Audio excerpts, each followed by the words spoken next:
Buenas tardes, amigos. Sean bienvenidos a TV UJAT, Trascender en el Conocimiento. Muchas gracias a quienes, como siempre, nos siguen por el 107.3 de FM, Voz Universitaria. Hoy vamos a hablar de las vitaminas, que son parte vital de una dieta saludable. Se han determinado para todas ellas una cantidad diaria recomendada, es decir, la cantidad que la mayoría de las personas sanas necesitan tomar para mantenerse saludables. Las vitaminas son sustancias que ayudan a que tu cuerpo crezca y desarrolle en forma normal. La vitamina K ayuda al cuerpo a construir huesos y tejidos saludables a través de las proteínas. Hoy, en Consultorio 35, conoceremos los mitos y realidades de la vitamina K, la cual es una vitamina soluble en grasa y que es más conocida por la importante función que desempeña en la coagulación de la sangre y que a veces es conocida como la vitamina olvidada, porque sus principales beneficios a menudo son ignorados. Y para profundizar en este tema tenemos como invitado al doctor Eduardo Pedrero Bocanegra, un especialista en esta área, la hematología, y sobre todo en este tema. Recuerden que pueden comunicarse con nosotros al 358-1596 para cualquier duda o comentario. Quédese con nosotros, este es Consultorio 35.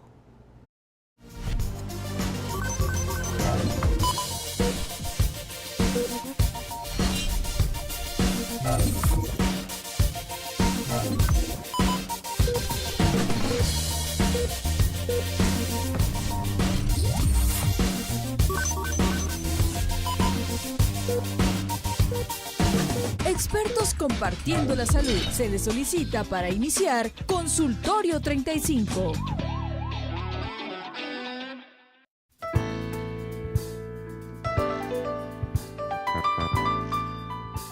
Mitos y realidades de la vitamina K. Las vitaminas son nutrientes esenciales para nuestro cuerpo que encontramos en los distintos grupos de alimentos como las frutas, los vegetales, los cereales y las carnes. Estos nutrientes se dividen en muchas vitaminas que son llamadas A, B12, C, E, K y entre otras que están destinadas a una función diferente y especial. La vitamina K es la gran desconocida. La vitamina K se llama así porque deriva del alemán Coagulation, como su nombre indica. Esta vitamina tiene un papel relevante en el proceso de coagulación de la sangre. Sin embargo, poca gente sabe que hay dos tipos de vitamina K. La vitamina K1, fitovenadiona, que es la clásica popular, y la vitamina K2, menaquinona, que es la gran desconocida. La sintetizan las bacterias del intestino y es complicado conseguirla a partir de la alimentación. Su fuente principal es un derivado de la soya japonés llamado natto. ¿Por qué se empieza a hablar de la vitamina K2? Porque se ha visto que este micronutriente tiene un papel clave en la fijación del calcio al hueso junto con la vitamina D. La vitamina K es una vitamina antihemorraica. La encontramos en productos de soya o lácteos, kiwi y bananas, entre otros. Uno de los mitos es que al consumirla en exceso puede tener el efecto opuesto en el cuerpo. Pero este mito es tan solo otro de tantos extraoficiales fuera de la medicina. Para que conozca los mitos y realidades de la vitamina K, le invitamos a que se quede con nosotros en Consultorio 35, en donde los expertos comparten la salud. Bien, qué bueno que decidieron sintonizarnos y permanecer en este su canal y su programa Consultorio 35. Como les dije, está conmigo esta vez en una forma muy, ¿cómo decir?, singular. Solo vamos a entrevistarlo y vamos a platicar abiertamente sobre el tema, porque nuestros compañeros, el doctor Ramiro Guerrero, la doctora Leticia Guerrero y el doctor Alberto Abdo, tuvieron una serie de complicaciones que no les permiten estar aquí. También Olivia está fuera, entonces, bueno, va a ser un programa muy extenso y espero que sea de utilidad. Eduardo o Lalo, como te decimos, bienvenido a tu programa. Muchas gracias, pues muy amables por la invitación.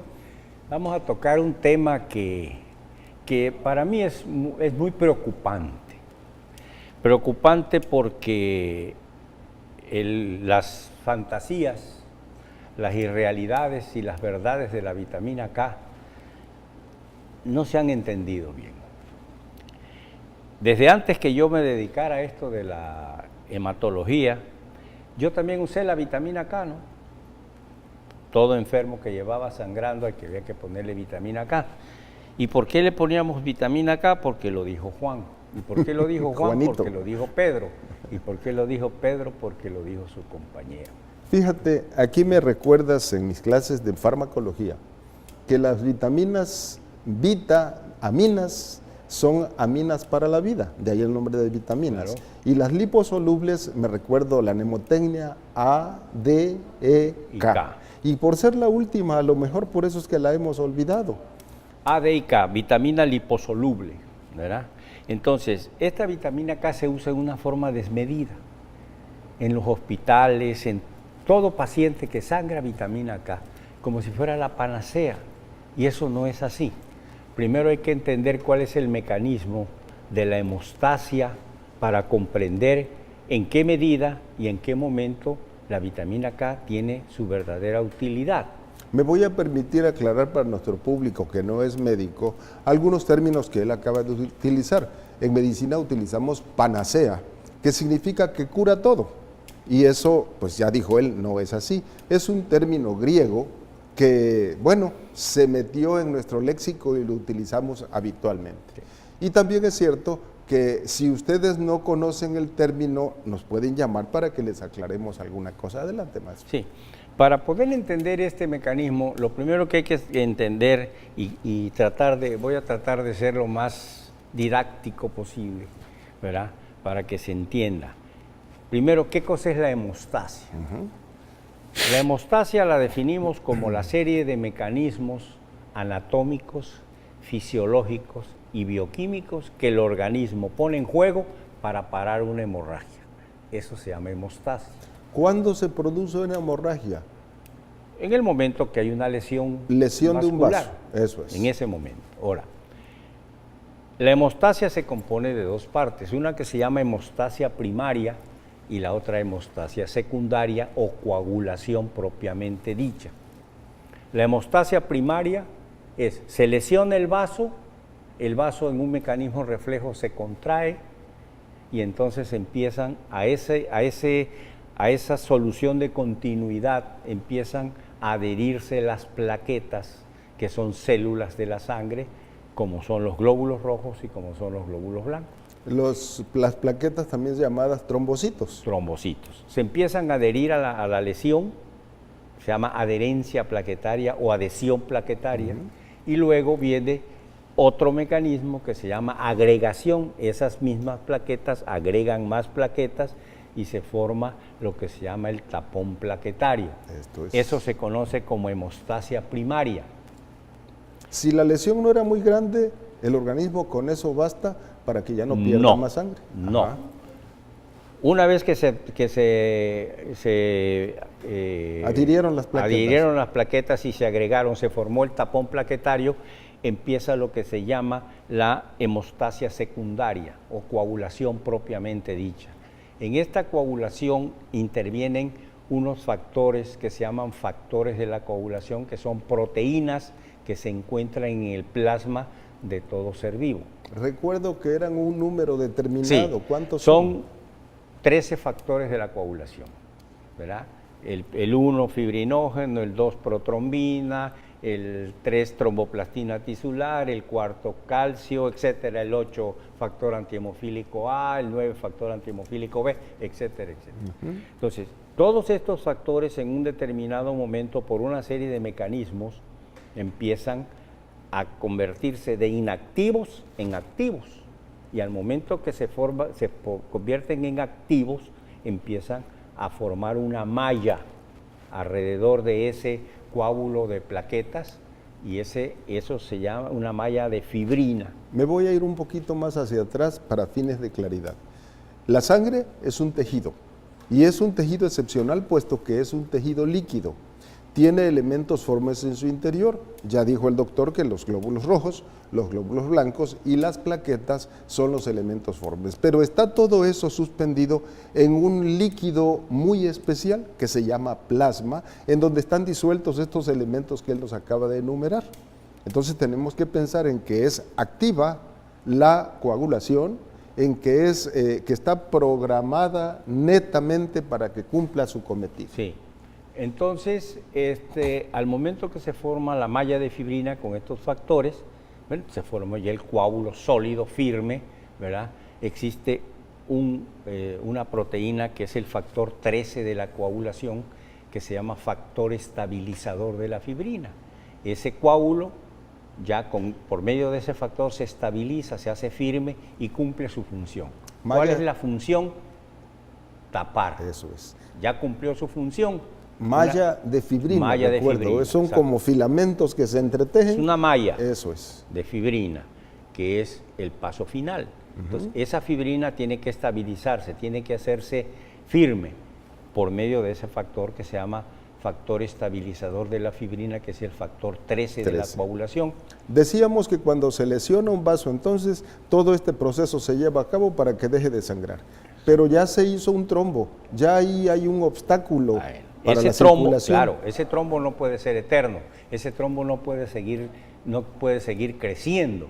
Entonces, ese trombo tiene que ser quitado de ese lugar, lisado, por medio de la fibrinolisis, ¿verdad? Que es otro mecanismo de la coagulación que se llama fibrinolisis, o sea, barrer ese coágulo, ya cumplió su función, ya ese vaso está tapado y entonces se barre.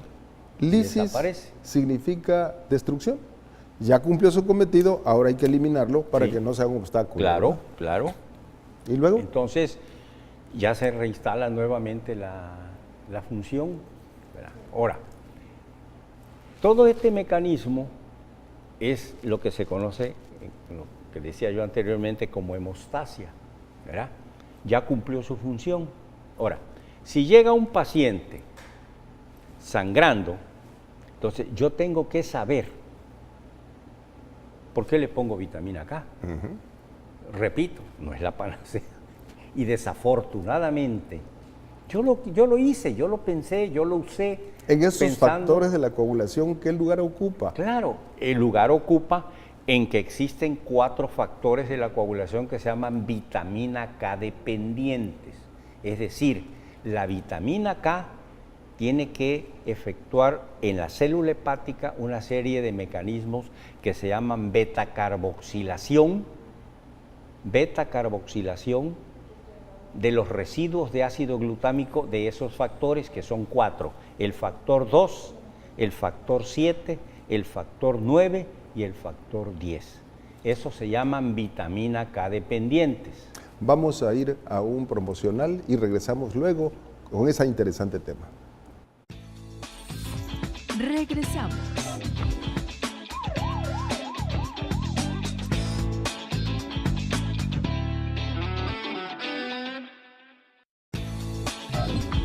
Continuamos.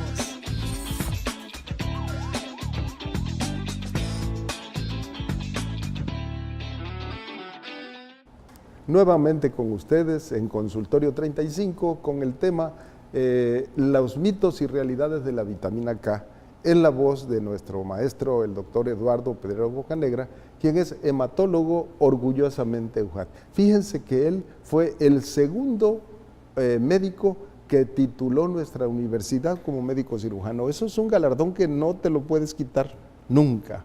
Bueno, no me lo pueden quitar. No te lo pueden no quitar. Me lo quito. Y tu especialidad, o más bien el dedicarte al área de la hematología, me asombra de verdad que fue una decisión personal. Hace falta, yo voy a trabajar en esto. Y yo soy autodidacta. Eso es. Yo no estuve en ningún curso de especialización, yo soy autodidacta y a mucho orgullo. Y sin embargo tuviste la oportunidad de ser presidente nacional de la Sociedad de Hematología. Claro, yo fui presidente de la Sociedad Mexicana de Hematología. Tu calidad.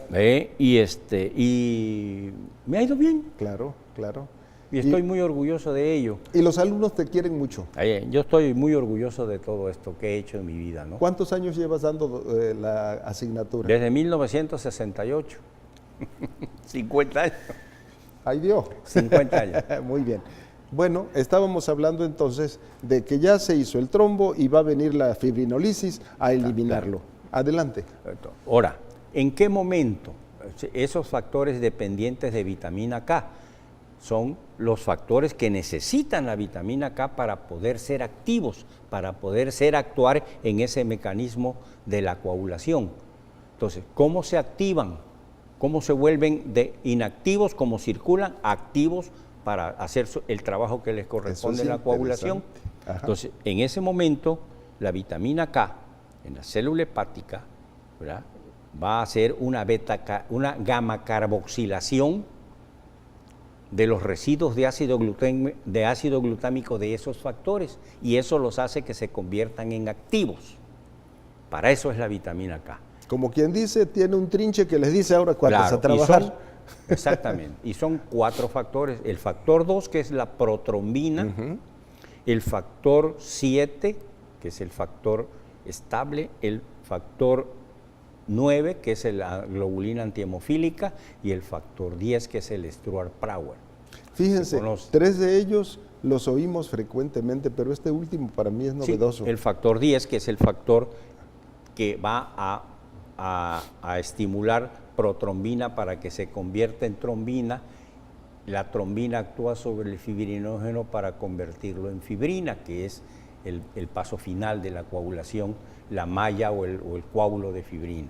Una de las aplicaciones terapéuticas de estos conocimientos finos de la hematología es que se puede eliminar de las arterias coronarias algún trombo que estuviera ocluyendo una mediante la fibrinolisis, ¿no? Claro, sobre eso se usan sustancias fibrinolíticas para disolver ese tipo de coágulos. Ya no es indispensable necesariamente la cirugía a corazón abierto. No, sí es necesaria, porque a veces si el tapón es muy grande, hay que poner stents. Eso si es. entran los stents, o si no, cirugía de corazón abierto con el famoso bypass. Cuando ustedes oyen la palabra stent, no es más que una malla que se coloca dentro de la luz del vaso y que esa malla es metálica. Entonces, ya que se sacó el trombo, se deja allí para que no se vuelva a ocluir, para que las paredes permanezcan en su forma cilíndrica. Y bypass significa un puente. Bueno, si es arteria, la arteriosclerosis ya la dañó de tal manera que aunque la maneje se vuelve a ocluir, entonces es necesario colocar un pedacito de vena o una prótesis artificial de donde está abierto a donde continúa abierto, salvando el obstáculo. Así es. Bien. Entonces, ¿en qué momento voy a aplicar yo vitamina K? En el momento que cualquiera de estos factores no funcione. Un ejemplo muy simple. Los cumarínicos, yo tomo cumarínicos, es un anticoagulante que se llaman antivitamina K. Ándale. Porque bloquean la acción de la vitamina K. ¿Y por qué es necesario que lo tomes? ¿Por qué? Porque yo tengo 4 stents en las coronarias, nada más por eso. Sí. Entonces, yo tomo cumarínicos. Si yo en un momento dado me sobrepasara de la dosis o tomo alguna sustancia que potencialice la acción del cumarínico, puedo sangrar. Eso es. En ese momento tengo que suspender el cumarínico y aplicar vitamina K. Ahí está la indicación La terapéutica. indicación de la vitamina K. ¿Por qué? Porque el cumarínico lo que hace es bloquear uno de los factores vitamina K dependiente, que es el factor 2 o protrombina. Cuando se hace un estudio hematológico de un paciente que vaya a ser intervenido de cualquier área, siempre se nos piden tiempo de protrombina, tiempo de coagulación y algún otro por allí que son indispensables para que el cirujano entre tranquilo a que no le va a sangrar excesivamente a su paciente. Claro. ¿Cómo es esto? Bueno, este es una Y, ¿verdad? Digamos, imaginemos una Y, en el cual en una parte se llama la vía intrínseca de la coagulación y en otro la vía extrínseca. En la vía intrínseca intervienen una serie de factores, el factor 7, el factor 2, el factor 9, el factor 10, el factor 12. Y en la vía extrínseca, el factor tisular, que se llama tromboplastina tisular, que se produce en los tejidos, y el factor 7, ¿verdad? Estos en presencia de calcio, ¿verdad?, terminan en el ángulo de la Y y ahí está el factor 10. Las dos vías van a actuar sobre el factor 10 y se convierte en la vía común, la vía intrínseca y la vía extrínseca. Estos se suman para que la sangre no coagule. Para que el factor 10 se active junto con el factor 5 y estos van a actuar sobre la protrombina para que se convierta en trombina. Y la trombina va a actuar sobre el fibrinógeno para que se convierta en fibrina. Me recuerda ahorita otras sustancias procedentes de las bacterias, las quinasas. ¿Cómo actúan estos? Me refiero a la streptoquinasa, la streptodomasa. Bueno, esos son, la streptoquinasa son fibrinolíticos. Eso es. Son los famosos fibrinolíticos. Uroquinasa, streptoquinasa, ¿verdad? Derivadas del estreptococo o de la orina. Revolucionaron. Claro, son las que van a destruir o a alisar los coágulos de fibrina que se forman en un infarto agudo del miocardio. Entonces se empieza y se administran estas sustancias y eso hace que el coágulo se lise, se desintegre y permee. ¿En qué tiempo se debe actuar con estos medicamentos? Entre más pronto mejor. Eso es. Dice que dentro de las primeras 4 horas es el mejor tiempo. Hay una situación que vemos, yo las vi en el Hospital Juan Gran, las mordeduras de Nauyaca, en donde hay una necrosis de un tejido porque el veneno actúa en los factores de coagulación y los gasta. Sí, los lo destruye. que pasa yo hice un estudio hace muchos años y traté como 42 o 43 gentes mordeduras de Nauyaca. ¿Qué es lo que pasa con la mordedura de Nauyaca? Es Botros atrox, el veneno. Entonces, ese veneno es tromboplastina pura. Ándale. Es tromboplastina pura. Entonces, entra y coagula. El enfermo no se muere por el amor, por el veneno en sí, se muere porque le produce una coagulación intravascular diseminada. Eso significa que en todo su Se cuerpo coagula, todo. se han tapado sus arterias y sus venas. Todo se coagula el paciente al momento que la tromboplastina, que es pura, tromboplastina pura, el veneno, lo inyecta y si pasa mucho tiempo se coagula. Ahora, ¿de qué manera bloqueaba yo esto? Usando heparina, un anticoagulante para bloquear el mecanismo. Y muchos pacientes salieron muy bien, depende del tiempo. Es Fíjate, como cuando se pone una inyección intramuscular de penicilina, ¿no? Si la pones y lo vas a atender o quieres abrir la región glútea y querer extraer, ya no se puede. depende del tiempo. Claro. ¿Cómo están los factores en pro de la coagulación y en contra de la coagulación y cómo el hematólogo tiene que determinar cuál es el momento preciso y mediante qué mecanismos va a actuar con el paciente? A veces se logran salvar extremidades. Perdón.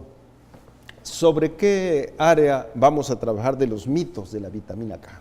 Bueno, los mitos de la vitamina K es que primero se cree que es una panacea. No es cierto. Es decir, yo tengo que saber por qué sangra el paciente. ¿Por qué sangra mi paciente?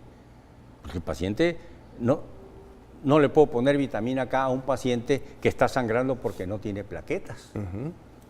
Yo siempre les digo a mis alumnos, vamos a ver, si a ti te accidentas y llegas a uno de los hospitales de alta especialidad y te pierdes el pabellón auricular y en lugar del pabellón te ponen un dedo que te falta. Medio es cruel, un ejemplo, ¿no? Muy bueno. Medio cruel. Pues siempre te va a faltar el pabellón auricular. Claro. Si tú le pones vitamina K y lo que le falta son plaquetas, va a sangrar. No se puede. Va a seguir sangrando porque lo que le falta son plaquetas. Si el paciente llega porque es un hemofílico, porque le falta factor 8, pues tienes que ponerle factor 8. ¿Para qué le pones vitamina K?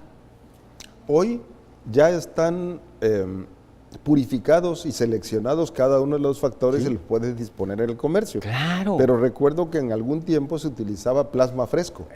Eso es, precisamente, allá voy. Entonces, primero tengo que saber por qué sangra mi paciente. Esto es muy frecuente en los odontólogos, ¿verdad? Hacen extracciones, a veces el paciente sigue sangrando y el paciente no lo va a ver a él, el paciente va a un servicio de urgencias de un hospital y está sangrando y sangrando y sangrando, ¿no? Entonces, lo primero que hace, vitamina K.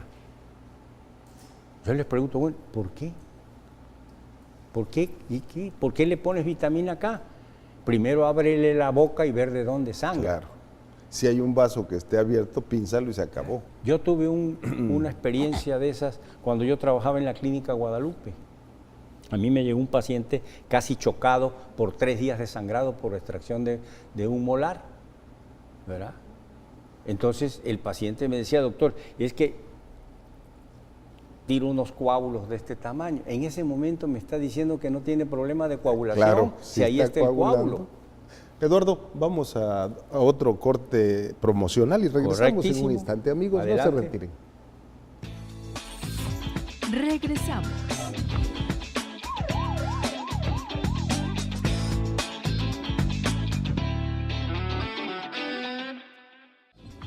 Continuamos.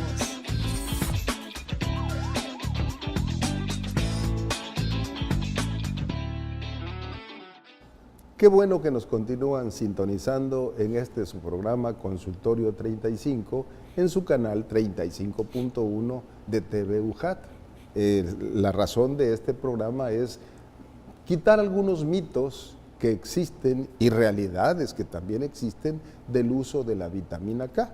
En el ejercicio médico a veces somos empíricos y lo que vemos que a otro le sirvió lo queremos repetir y eso no es correcto porque tenemos que saber por qué, cómo y cuándo se debe de utilizar. Y es lo que el doctor Eduardo Pedrero está en este momento dándonos claridad.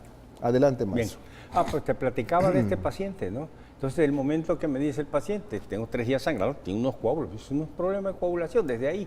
Entonces, le abre tu boca, lo reviso y tenía un vasito. Ajá. Pues sí, Le di un fíjate. punto y se acabó. Listo.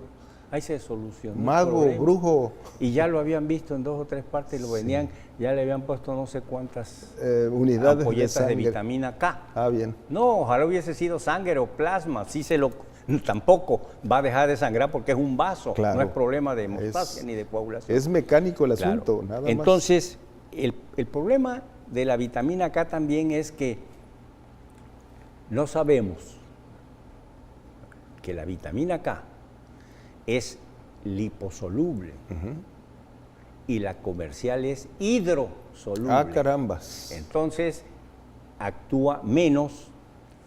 Y otra cosa que tampoco se sabe es que para que la vitamina K empiece a hacer efecto, a actuar, necesitan pasar de 8 a 12 horas. Entonces, ¿qué sucede en esas 8 horas con un pobre paciente que está sangrando? Yo ya me tranquilicé, ya le puse vitamina K. Si no le sirve. Ese es ni el modo. gravísimo Sí, problema. sí. Ese es el problema. Es que sigue sangrando y ya hasta vitamina K le puse. No, no es así. Hay que buscar cuál es la causa que ese paciente esté sangrando. Hay veces que la causa no aparece, no la encuentras. Entonces, ¿qué es lo que hay que hacer?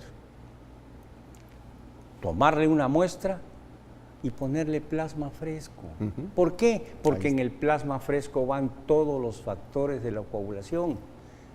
Primero le tomo la muestra para averiguar a qué defecto, Claro. porque si se la tomo después que le puse plasma, Ya, pues ya me me va a dar un engaña. falso positivo. Entonces, Indudablemente. le tomo la muestra, que voy a analizar, a examinar, a buscar por qué, y le pongo plasma fresco.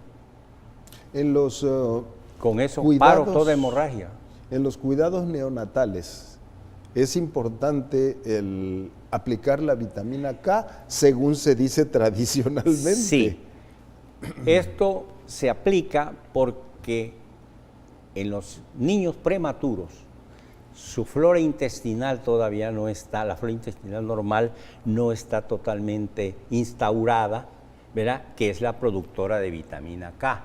entonces se le pone 1 miligramo de vitamina K intramuscular al niño prematuro para evitar que pueda sangrar por falta de vitamina K. Pero eso, como dijiste hace un momento, es a largo plazo, eso no va a actuar de inmediato. No, es en forma preventiva, que se lo ponen, claro, porque se supone que el prematuro, su flora intestinal normal, que es también la elaboradora de vitamina K, no está integrada y entonces no. Yo te digo una cosa, yo en los 50 años que tengo en este negocio, nunca he visto sangrar yo un niño por falta de vitamina K, nunca lo he visto. Se lo ponen en forma preventiva, bueno, hay cierta justificación que a mí no me convence. En los pacientes que tienen una insuficiencia hepática, como en alcohólico, el cirrótico. Eso, esa es una buena pregunta. Ahí sí. Si yo a un paciente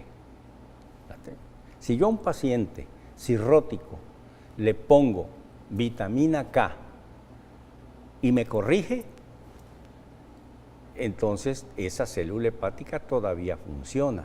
Pero si es un paciente cirrótico, yo le puedo poner 2 litros de vitamina K y va a seguir sangrando, porque la célula hepática donde se hace la gamma carboxilación de la vitamina K y todo este negocio, ya no hay dónde, ya ese hígado, ese hay que ponerle plasma. Es terapéutica de sustitución. Vitamina K no le va a servir y eso me sirve como diagnóstico para saber si es hepatocelular o es por falta de vitamina K. Si corrige, falta de vitamina K. Si no corrige, hepatocelular. El hígado ya no funciona. Decías que siendo liposoluble y la que venden es hidrosoluble. Cuando la ingieren en una cápsula, pues para que se absorba eso necesita alimentos grasos. No, la oral no hay problema, es la inyectada. Ah, bien. Que puede ser endovenosa o puede ser intramuscular. Pero digo, es decir, usemos un poquito el sentido común, que es el menos común de los sentidos, decía mi abuela, ¿verdad? El menos común. Cierto. Entonces, ¿para qué le pongo vitamina K a un paciente que está sangrando si va a tardar 8 horas en hacer efecto? Claro. Va a seguir sangrando 8 horas, ya se murió. Definitivamente se murió por sangrado. Entonces, hay que buscar, si yo tengo un paciente que me llega sangrando, porque se le pasó la dosis de cumarínicos, no le voy a poner vitamina K, le pongo plasma fresco, porque ahí le voy a protrombina que le está faltando. Si le pongo vitamina K va a seguir sangrando. Fíjate qué importante es esto, y generalmente nuestros médicos noveles en los hospitales se dejan llevar por la rutina, porque no tienen asesoría y claridad de y sí, el conocer el mecanismo de la hemostasia, de la coagulación, si uno lo conoce, no tienes problemas. Si un paciente primero, ¿por qué sangra? ¿De dónde sangra? Si sangra, si me está diciendo que le sacaron una muela y que está sangrando, lo menos que puedo hacer es abrirle la boca, hombre. Claro. Abrirle la boca. Exploración. Para ver qué tiene, sí. ¿verdad? Entonces, si sangra porque él no sabe o porque de repente hay que buscar las plaquetas, principalmente pueden ser plaquetas. Hay veces que la gente le dice a uno, a ver, las famosas aspirina, yo tomo aspirina también. Protec. Aspirina Protec. Dicen, es un anticoagulante. No es cierto. La aspirina Protec es un disgregante plaquetario. Las plaquetas las disgrega para que no se peguen. Bueno, si yo estoy tomando ese tipo de medicamentos, ¿verdad?, tengo que saber por qué estoy sangrando. Y en el caso de que es preventivo para una trombosis de los stents y estás tomando el cumarínico y estás tomando el ácido acetilsalicílico, ¿se suma el efecto de uno al otro? ¿No hay riesgos? Bueno, el riesgo sí, el riesgo es que tú sangres. El riesgo de anticoagulante y de la aspirina es que el sangrado. Ese es el riesgo, ¿verdad? Entonces hay que saber manejar las dosis, pero a mí me dijeron los cardiólogos, aspirina, tu clopidogrel como antiagregantes plaquetarios. Y cumarínicos, no, ¿por qué no? A ver, ¿por qué no cumarínicos? Bueno, es que es arterial, es decir, el problema es de arterias y ahí lo que hace la trombosis son las plaquetas, por eso se disgregan. y las otras se supone que son venosas, sí, pero yo no soy arteria, ni soy vena, Claro, soy parte de un todo. Integral. Eso Entonces es yo me tengo excelente. que cubrir. Sí. Digo, y les dije a los cardiólogos que son mis cuates, ustedes hagan lo que tengan que hacer, pero lo demás lo manejo yo. Bueno, y en el caso Y de yo la lo manejo. prescripción a los pacientes, si hay esa desinformación, hay que hacer algo Por para que eso, eso se aclare, ¿no? porque las cosas se hacen, como decía yo al principio, porque lo dice Juan, porque lo dice Pedro, y Pedro porque lo dice su compañero. Si, yo he tenido, al principio tuve 2 o 3 discusiones en algunos congresos por eso. Decía yo, ¿por qué? Si es que yo soy parte de un todo. Claro. ¿Sí? Yo tengo que cubrirme por los 2 lados, porque yo en cualquier momento puedo hacer una trombosis. Somos seres biopsicosociales y espirituales, y eso que lo decimos mañana, tarde y noche, todavía no lo acabamos de comprender. Claro, somos partes de un todo. Sí. Es como si el oftalmólogo cree que los ojos andan brincando de lado a lado solitos, pues está mal. O el cardiólogo que el corazón late solito Nada por más. acá. En fin, son partes de Es un todo. integral. Es integral. Es decir, un problema hematológico me puede dar repercusión en los ojos, en el corazón, en el cerebro. Es lo que hace que el buen médico general sea el profesional de la salud ideal. Eso. Pero esa palabra buen médico general significa renuncia, trabajo, actualización, estar enamorado de lo que haces. Definitivamente. El primer nivel de atención, que es el del médico general, es el más importante de la medicina. Mentira, es una falacia, es una mentira, una falsedad, ¿verdad? El decir que el especialista es un ser limitado. Me perdonen los especialistas. No, se dice que ¿Por qué? Porque está limitado. el especialista es aquel médico que cada día sabe más de menos, De una sola cosa. hasta que aprende todo de nada. Ahora, ¿qué cosa es la medicina general? La más importante, es el primer contacto que tiene el paciente con el médico general. Del médico general, del buen médico general, Eso. depende el futuro de ese paciente. Un Los futuro especialistas son útiles, pero tienen sus... indiscutiblemente Así es. que tienen su lugar, pero su lugar es muy especial, es limitado, no es como el del médico general que tiene un abanico muy amplio. El Seguro de Social dio pie a una especialidad que a mí se me hace ideal, la del el médico familiar. Sí, claro. Es un médico especialista General, pero que tiene estudios profundos Claro. en diferentes áreas. Definitivamente. Yo nunca he dejado de hacer medicina general. A mí en el Seguro Social en 2 o 3 ocasiones me ofrecieron si quería agarrar la especialidad. La especialidad. Y dije, no, yo quiero seguir con medicina general. Pues yo siendo especialista siempre hice medicina general. Por eso. No Porque me limité. si tú haces medicina general, el panorama y la visión de tu especialidad es así. Claro. Pero si naces nada más que tu especialidad No, y hombre. si esa especialidad la hiciste sin haber hecho medicina general, entonces eres muy limitado, eres cuadrado. Me muy cuadrado. recuerdo un caso de una señora que al hacerle la historia clínica le encuentra una bola en el abdomen y ella no sabía que tenía esa bola. Y la mando, después de haber terminado, y concluyo que es un quiste del mesenterio. Efectivamente, le operaron su quiste y luego regresó conmigo para seguir el tratamiento de sus venas. Me dice, doctor, es que nadie me había estudiado tanto. Por eso. Vamos a un corte en breve. Ya, seguimos, sí, tengo chance todavía. Bueno, no hay ningún problema. Por eso, porque haces medicina general. Sí. Si no haces medicina general, se te escapa la liebre y ni cuenta te das. ¿Qué soy realmente si no hago medicina general? Soy todo menos médico. Yo estoy totalmente de acuerdo con lo que comentábamos tú y yo hace un momento fuera de cámaras, que la medicina general se le ha relegado.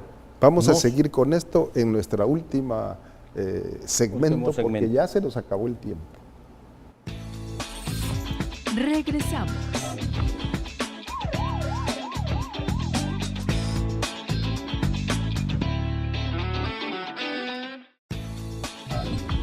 Continuamos.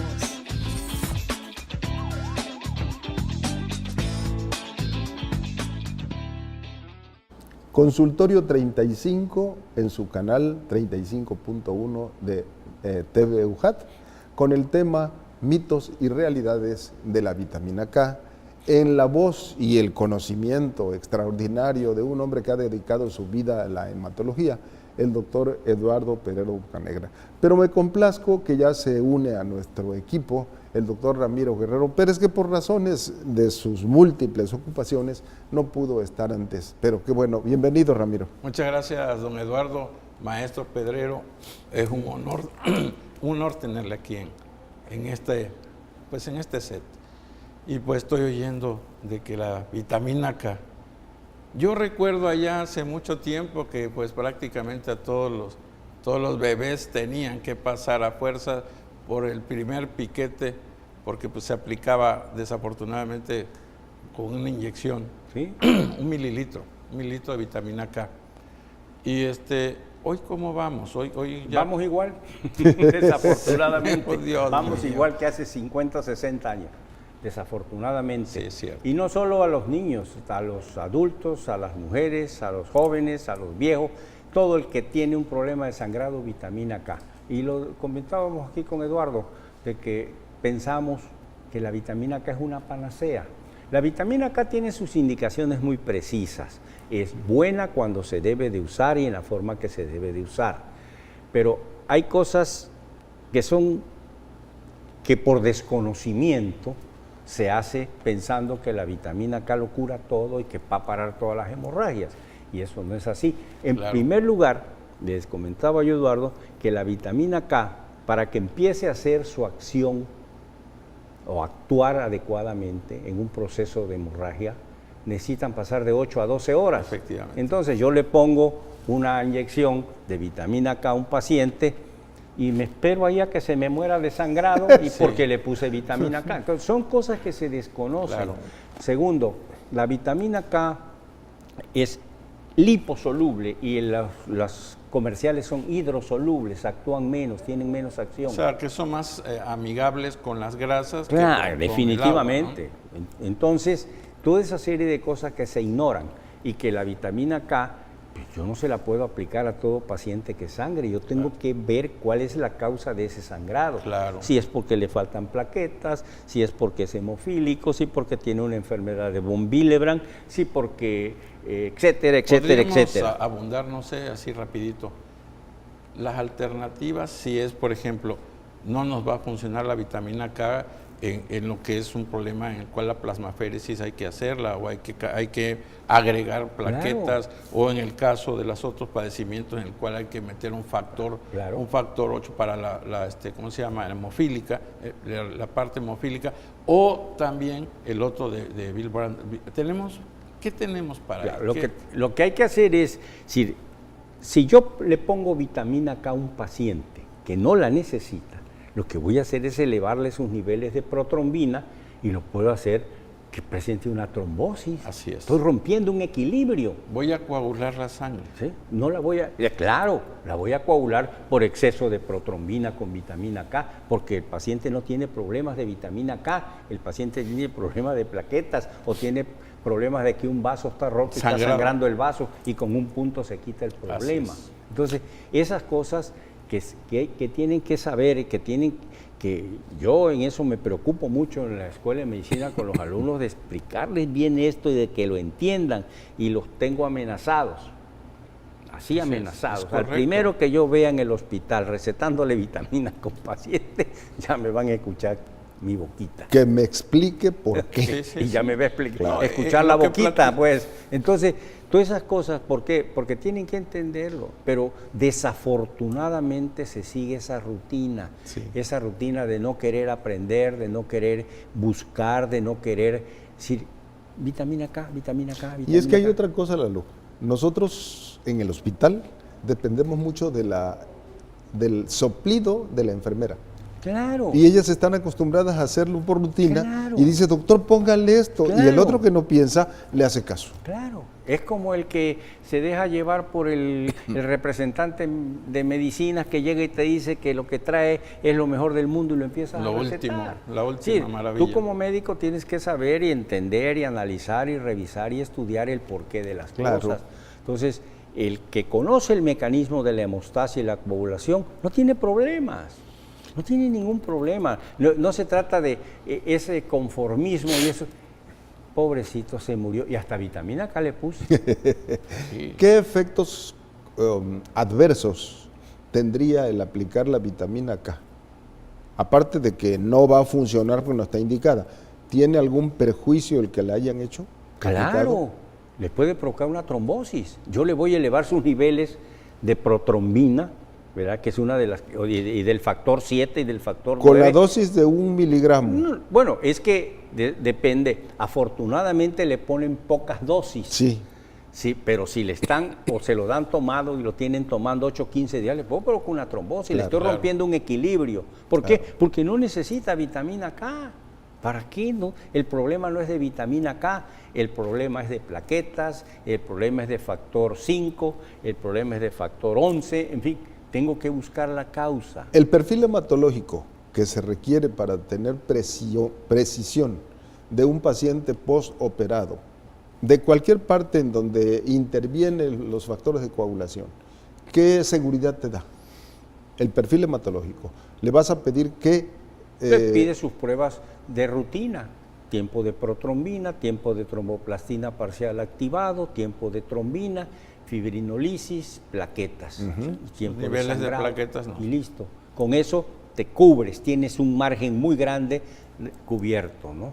Entonces, si hay alguna otra alteración, bueno, ya hay pruebas especiales, ya entra la valoración del especialista, ya entran otra serie de mecanismos, pero la rutina normal con lo que se maneja perfectamente bien un paciente es con el tiempo de sangrado.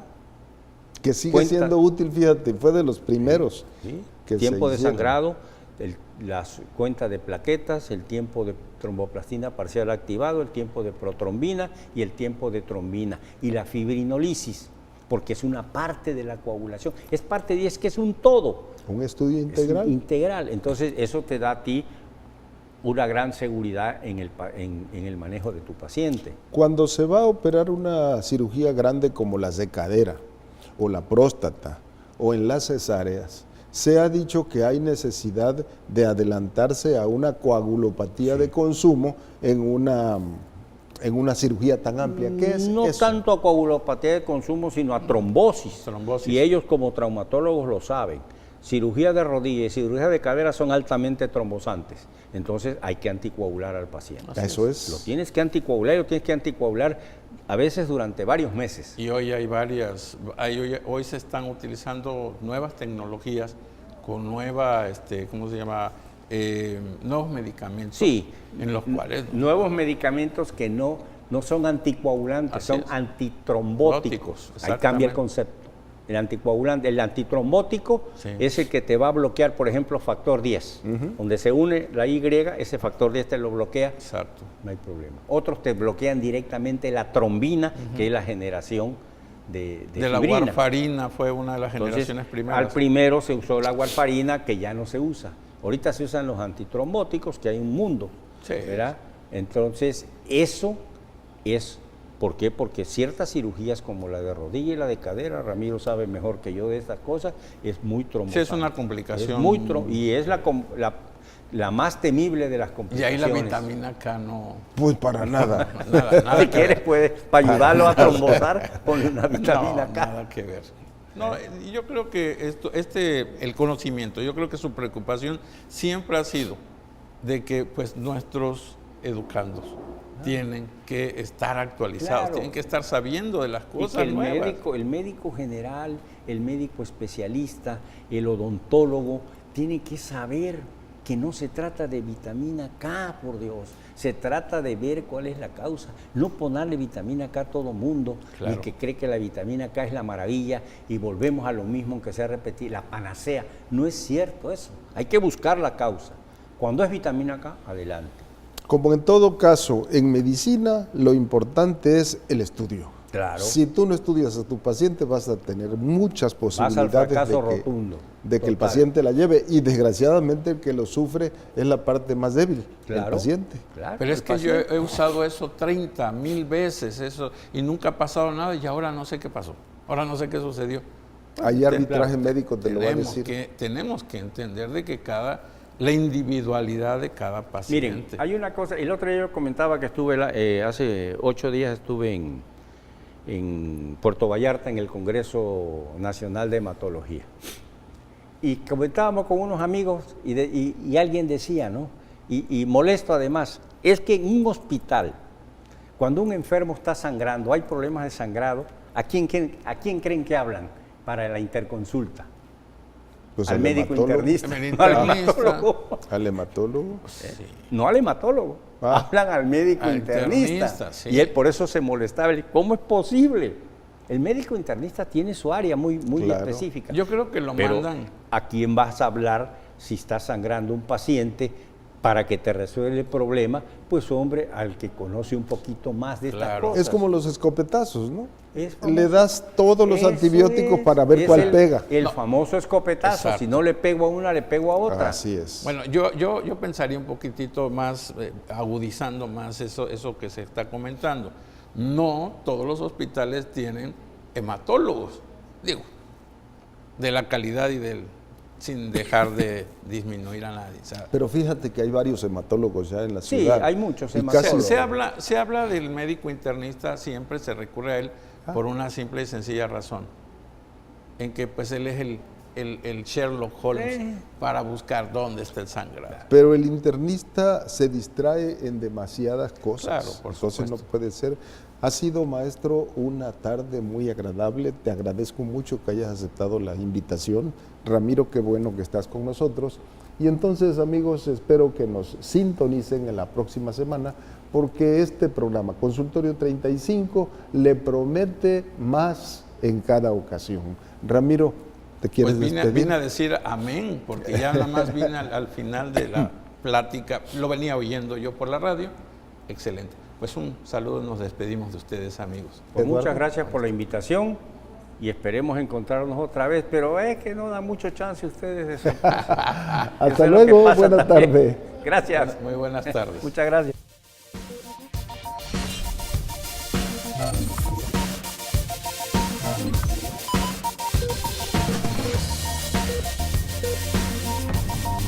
Te invitamos a que nos consultes en una próxima emisión. Consultorio 35.